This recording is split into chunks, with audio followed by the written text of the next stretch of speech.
بسم الله الرحمن الرحيم قل أعوذ برب الناس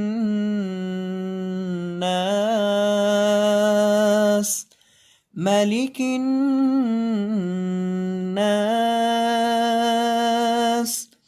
إله الناس من شر الوسواس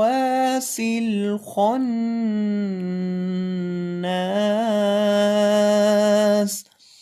الذي يوسوس في صدور الناس